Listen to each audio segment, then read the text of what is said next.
Movie நேர்கள் அனைவருக்கும் இனிய வணக்கம். நான் உங்க தீபா பாஸ்கர்.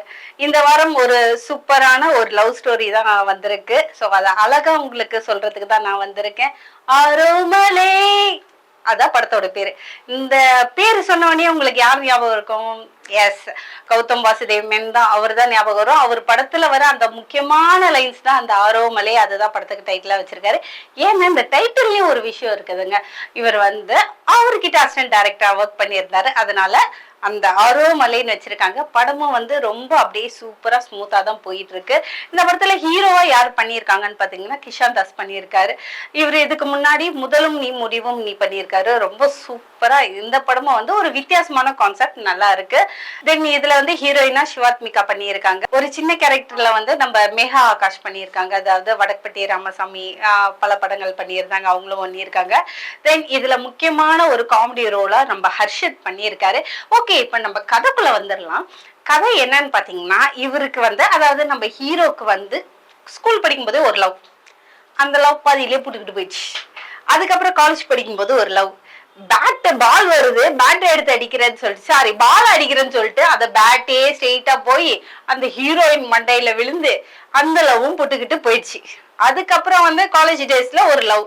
அது ஹீரோயின் நம்ம மேகா ஆகாஷ்.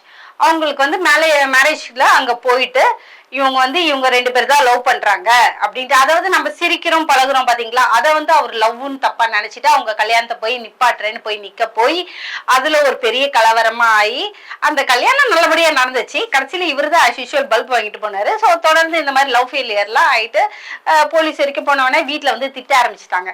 என்னடா காலேஜ் படிக்கிற இந்த மாதிரி போலீஸ்க்குலாம் போயிட்டு தேவையில்ல, இதெல்லாம் உனக்கு தேவையா, அந்த பொண்ணு லவ்வே பண்ணாத பொண்ணு லவ் பண்றேன்னு சொல்லி கல்யாணத்தை நிப்பாட்ட போறேன்னு அவங்க அம்மா எல்லாம் லெசன் எடுக்க, நம்ம ஃப்ரெண்ட்ஸ் ஆஸ் யூஷுவல் நம்மளுக்கு பல்ப் காட்டுவாங்களா, அது மாதிரி மொட்டை மாடியில ஒரு பார் செட்டப் வச்சுட்டு இவங்கெல்லாம் அப்படியே ஃபன் பண்ணிட்டு இருக்காங்க. நம்ம ஹர்ஷத் படத்துல முக்கியமான ஒரு ஃப்ரெண்டு பிளே சூப்பரா பண்ணியிருக்காங்க. அதுக்கப்புறம் பாத்தீங்கன்னா இவர் அவங்க அப்பா அட்வைஸ் பண்றாரு. அவங்க அப்பா எல்ஐசி இன்சூரன்ஸ் ஏஜென்ட்டா இருக்காரு. ஒரு வேலை அரேஞ்ச் பண்றாங்க. அந்த வேலைக்கு நம்ம பேக் எல்லாம் மாட்டிட்டு அப்படியே ஸ்மார்ட் லுக்கிங்ல நம்ம ஹீரோ கிளம்புறாரு. ஸோ ஃபர்ஸ்ட் டே வேலை. உள்ள போனவொடனே லிஃப்ட்ல ஒரு வாய்ஸ் அப்படியே ஹம்மிங்ல ஹீரோயின் வாய்ஸ் கேட்குது. யாரான்னு அப்படியே எட்டி எட்டி பார்க்கவும் இவருக்கு ஃபேஸ்க்கு சரியா தெரியல. அப்புறம் லிஃப்ட்டுக்கு மேலே போனவொடனே தான் ஹீரோயின் பார்த்தோன்னே அடுத்த காதல் அப்படியே ஒரு கூஸ் பம்ப்ஸ் அப்படியே பிஜிஎம்லாம் போயிட்டு ஒரு மாதிரி எஃபெக்ட் எல்லாம் கொடுத்துட்டு இருக்குதாப்புல. அதுக்கப்புறம் போயிட்டு ஓகே, இந்த ஆஃபீஸ்ல நம்மளுக்கு ஒரு ஃபிகர் உசார் ஆயிடுச்சு அப்படின்னு ஒரு லவாலேஜிலேயே போயிட்டு இருக்கும்போது அந்த பொண்ணு வேற மாதிரி ரிவெஞ்ச் எடுத்தது. என்ன லுக்கு, இதெல்லாம் ஃபைலு, இதெல்லாம் முடிக்கணும், சரியா அப்படியா இப்படியான்னு ஸ்ட்ரிக்டா பண்ணோன்னே, டேய் என்னடா பொண்ணு இப்படி பேசுது, ஐயோ இது நம்மளுக்கு ஒர்க் அவுட் ஆகாது என்னடா அப்படின்ட்டு புலம்ப ஆரம்பிச்சிடறாங்க.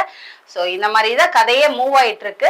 இவர் மேட்ரிமோனி அந்த ஆஃபீஸ்ல தான் இவருக்கு வேலை கிடைச்சிருக்கு. ஸோ ஃபர்ஸ்ட் ஆஃப் ஆல் பாத்தீங்கன்னா நம்ம ஜாதக ஜோசி எல்லாம் பார்ப்பல, அந்த மாதிரி எனக்கு ஒவ்வொருத்தரும் சொல்லும் போதெல்லாம் நம்மளுக்கு வித்தியாசமா இருக்கும். அவருக்கே மண்டையிலேயே முடியல. அவரை எனக்கு 60 அடி கூந்தல்ல பொண்ணு வேணும், இவ்வளவு ஹைட் இருக்கணும், இந்த ராசியில இருக்கணும், இந்த ரச்சனத்துல இருக்கணும், அப்படி இப்படின்னு பேசிட்டு இருப்பாங்க. இதே மாதிரி சொல்ல சொல்ல இவனுக்கே இவருக்கே ஒரு காமெடி கான்பிடென்ட் அந்த மாதிரி எல்லாம் வந்துருச்சு. ஆனா டார்கெட் 1 மாசத்துக்குள்ள முடிச்சாதான் நீங்க இந்த சீட்ல உட்கார முடியும், இல்லாட்டி அடுத்த வேலையை தேட முடியும். இந்த மாதிரி அந்த பொண்ணு போட்டு ப்ரெஷர் கொடுக்கணும்னா இவனுக்கு அந்த பொண்ணை லவ்வா பார்த்த கண்ணெல்லாம் டெரரிஸ்டா பார்க்க ஆரம்பிச்சிருச்சு. இருந்தாலும் சுறுசுறுப்பா இவரோட திலாலங்கடி வேலையால நிறைய கான்செப்ட் எல்லாம் பண்றாரு. நல்லா போயிட்டு இருக்கு. இன்டர்வலுக்கு அப்புறம், அதாவது ஃபர்ஸ்ட்லயே நம்ம விடிவி கணேஷ் முக்கியமான கேரக்டர்ல வராரு. ஸோ அவருக்கு கிட்டத்தட்ட ரொம்ப ஏஜ், ஆல்ரெடி ஏஜ்டு தான், பட் ரொம்ப ஏஜ் ஆயிடுச்சு. அந்த ஏஜ்ல எனக்கு ஒரு பொண்ணு கண்டுபிடிச்சு கொடுங்க, எனக்கு ஒரு பொண்ணு வேணும்னு நிக்கிறாங்க.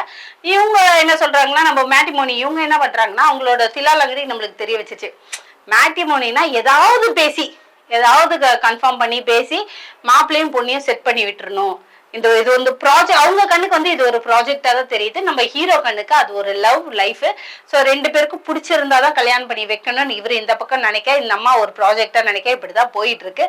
ஃபைனலா விடிவி கணேஷ்க்கு நினைச்ச மாதிரி ஒரு பொண்ணு கண்டுபிடிச்சு கொடுத்தாங்களா, இல்லாட்டி இவங்க 2 பேர் ஹீரோ ஹீரோயினோட லவ் செட் ஆச்சா, மேட்ரிமோனின்றது காசுக்காக வேலை செய்யறாங்களா, இல்ல உண்மையிலே 2 மன பொருத்தம் 2 பேருக்கும் பிடிச்சி செய்யறாங்களாங்க படத்தோட கதை. இந்த படம் கொஞ்சம் இன்ட்ரெஸ்டிங்கா இருக்கு, நல்லாவே இருக்கு. லவ் சீன்ஸ் எல்லாம் நல்லா சூப்பராகவே செட் ஆயிருக்கு.